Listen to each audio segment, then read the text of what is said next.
নমস্কাৰ, স্বাগতম জনাইছোঁ আপোনালোকক to the news Assam 24 YouTube চেনেলৰ অন্য এটি ভিডিঅ'লৈ। ৰাজ্যত এতিয়া দিনে নিশাই হৈ আছে প্ৰবল বৰষুণ। এই মুষলধাৰ বৰষুণৰ ফলত ক'ৰবাত হৈছে ভূমিস্খলন, ক'ৰবাত হৈছে কৃত্ৰিম বানপানী আৰু কাৰোবাৰ বানপানীৰ ফলত পোহনীয়া গৰু ছাগলী উটুৱাই লৈ গৈছে। ৰাজ্যৰ অন্যান্য প্ৰান্তৰ লগতে বজালী জিলাৰো বিভিন্ন প্ৰান্ত জলমগ্ন হৈ পৰিছে। বজালীত কালদিয়া নৈৰ বাঢ়নী পানীয়ে এজন 40 বছৰীয়া চাইকেল আৰোহীক উটুৱাই লৈ যায়। কেন্দুগুৰি বৰমা সংযোগী পথত এই ভয়ংকৰ দুৰ্ঘটনা সংঘটিত হয়।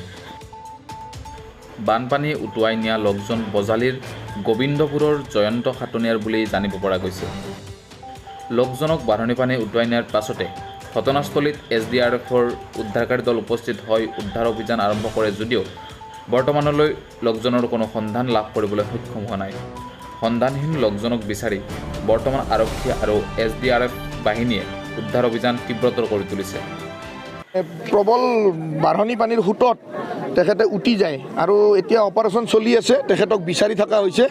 SDRFৰ দল আৰু আমাৰ পাঠশালা বজালীৰ পৰা ফায়াৰ ছাৰ্ভিচৰ দল, এমাৰ্জেঞ্চি যিটো ছাৰ্ভিচ বুলি কয়, আমি নাও লৈ ঘূৰি আছোঁ। এতিয়ালৈকে পোৱা নাই আৰু বিচাৰি থকা হৈছে আৰু বিচৰা হ'ব তেখেতক। যেতিয়ালৈকে নাপাওঁ আমি অপাৰেশ্যন চলাই থাকিম।